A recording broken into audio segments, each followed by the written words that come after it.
And we're live.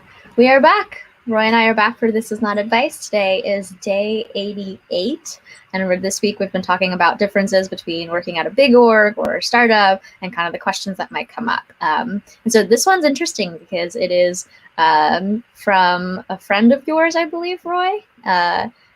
Tony, who is an executive at Marqeta, and the question is, if I were an executive at a big company or a company, what should I know about being an advisor to a startup?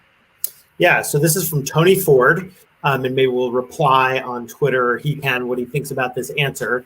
Tony is a friend who also ran engineering when I was the CEO at IGN, and then went off to be an engineering leader at Marqeta, and has now moved and is doing some advising work.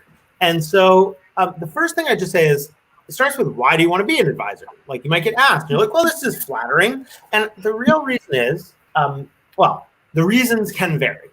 And it's rarely about wanting to make money, because the money might arrive in some future point, but sure, buy a lottery ticket, why not? It's much more often about desire to learn by collaborating with people, or desire to elevate oneself by being an advisor. And so just first know your reasons. It might be, this person asked me is somebody I really care about, and so I'm just trying to help them. And there are different kinds of advisors. Sometimes people just mean a person who I can call for advice. It's like, sure, call me. I will tell you what I think, even though this is not advice.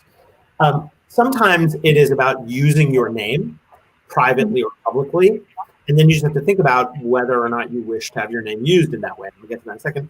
And sometimes it is a formal relationship of providing advice in exchange for equity. Sometimes in exchange, you're also asked to not compete, not advise to competitive things. I've refused to be an advisor when I was an executive at a big company, because it was pretty clear that they were just giving me a little bit of equity to prevent me from talking to anybody else in the space. And it was a space that I cared about. It was coding learning.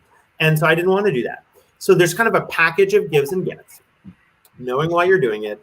And then if you're at a big organization, that organization might have policies about outside affiliations. Well, if the reason they want you to work with them is because you're an engineering leader at Bloomberg, well, maybe that might be an issue for Bloomberg. And so you should know what the organization's policy is.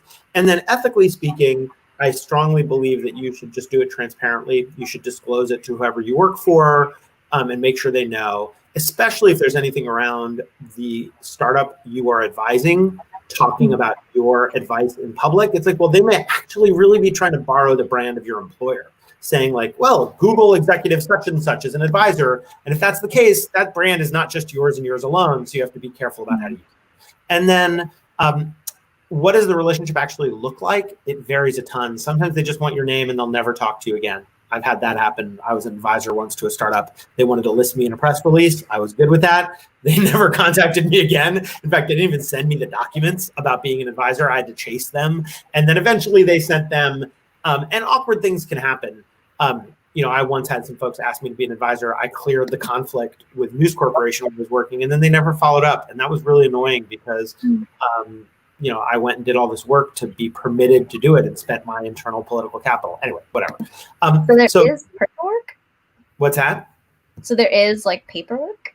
Yeah, you sign an advisor agreement, which gives you equity, and you may promise to provide certain services or not to compete. And usually it's also like, you'll promise to keep things confidential. You'll promise that things who owns the IP of what you work on, that kind of stuff. Equity can vary a lot. An early stage startup might give you 2% to be an advisor on like the very high end.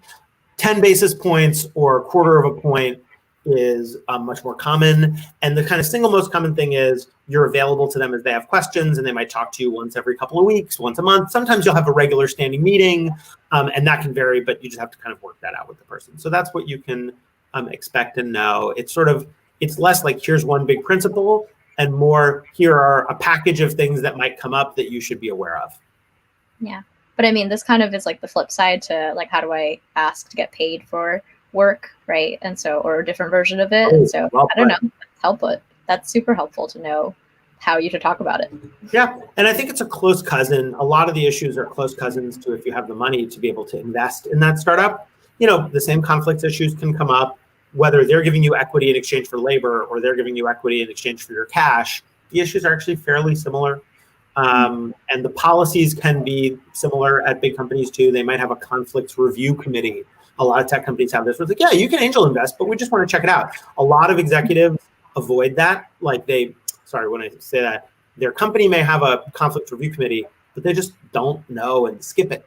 And I think that's really unethical and lame, and you shouldn't do that. You should try to disclose conflicts, even though that's not the norm necessarily in Silicon Valley. Hear it here from Roy Bahat. Great. Well, we'll be back tomorrow actually with a really special guest. And this is kind of more about like how like the differences in being like an operator at like a big company and an early stage company. And so stay tuned. Join us tomorrow for This Is Not Advice, and leave us your questions and feel free to share if this was useful to you. Thank you, Min. Okay. We'll talk to you soon. Bye. Bye.